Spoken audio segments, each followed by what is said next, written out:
今日其實事緣呢，就上年9月香港嘅錶展嗰陣呢，阿 Faireal 嘅創辦人呢 Ivan 就直接將呢隻手錶送咗俾我嘅。咁當時我都承諾翻啦，幫呢隻錶拍翻一條片介紹一下啦。不過都唔係幾好意思，之前一直都太忙，直到依家呢先有啲時間去介紹翻。咁啊，隔咗都超過半年嘅。新加坡嘅一個新進嘅牌子 Faireal 啦，其實我之前都有介紹過嘅。睇完呢條片呢，其實都係重溫翻嗰一條片嘅。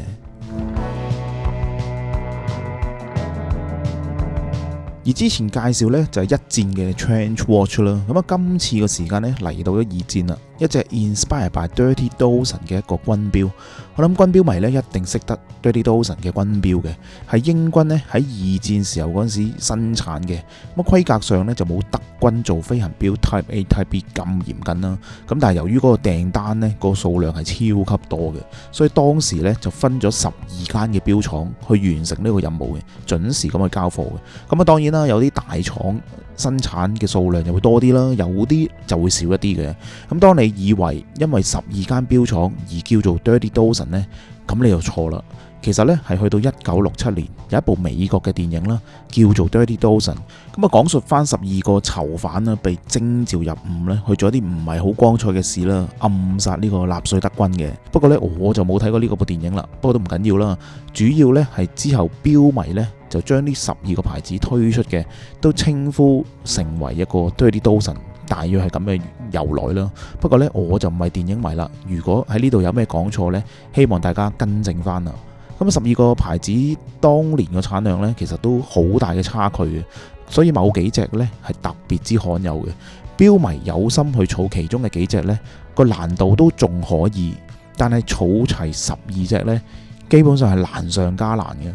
咁亦都因為咁啦，Dirty Dozen 成為咗唔少牌子推出嘅一個藍本啦，即係致敬又好，或者一個 inspire 都好啦。因為總有一班呢鐵粉呢係會好追捧 Dirty Dozen 嘅錶嘅。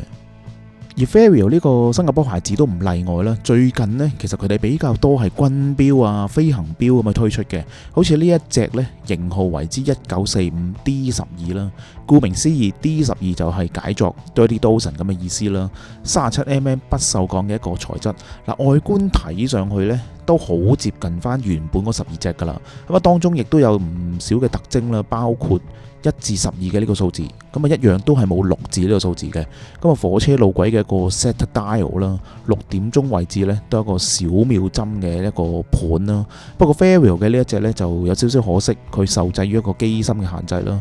個小秒針嗰個盤呢就細咗少少。咁啊最後一個少少嘅特點呢，就係12點嗰個位置呢就有2粒夜光嘅標記嘅。咁不過呢 Faireal 呢度呢唔知係咪手多啦，竟然用咗 Pilot Type A 嘅一個標盤，三角形加2粒點，算唔算係一個 fusion 嘅一個動作呢？不過呢 Type B 呢就冇2點嘅，留意翻，只係一個單一個三角形嘅啫。咁啊軍錶呢多數就冇 logo 嘅，不過 Dirty Dozen 呢都算係例外，係有 logo 嘅，即係原本個 Dirty Dozen 都有 logo 嘅。Faireal 呢個呢一樣有，不過呢好低調嘅一個黑色嘅 engrave 啦。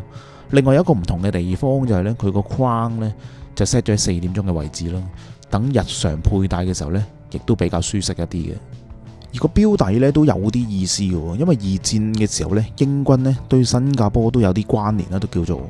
所以喺呢度呢，其實就見到一個英軍呢攞住一支旗啦，後邊呢其實係一個現代版嘅一個新加坡軍人嘅。咁啊，因為新加坡需要服兵役啦，咁可能新加坡嘅男士呢對咁樣呢，我諗會有更大嘅情懷啦。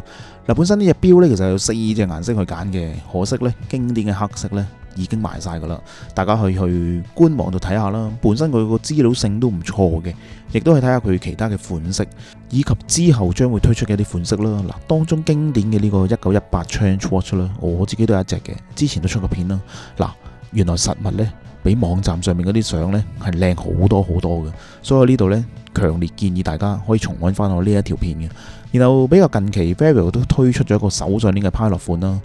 更加致敬咗 Pilot 錶嘅嗰個打斜嘅錶面設計，再加上有我最中意嘅一個字款啦。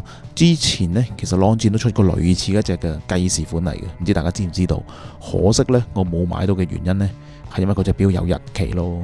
嗱，呢隻呢就係3針款，冇日期，夠晒簡潔啦。再配合埋呢個 bun strap 呢，非常之毒。不過呢，我諗我都要節制一啲啦。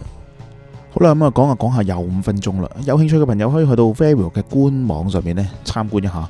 咁啊，另外咧，原來香港嘅 Watchdrop 咧都竟然喺我之前嘅嗰條 Vario 入邊咧留咗言。講咩呢？原來佢哋表示咗 Watchdrop 都有 Vario 嘅手錶賣啦。香港嘅錶迷咧都幾幸福，可以睇下實物咧先再決定。咁啊，希望你中意今集嘅內容啦。我哋下一集再見啦，拜拜。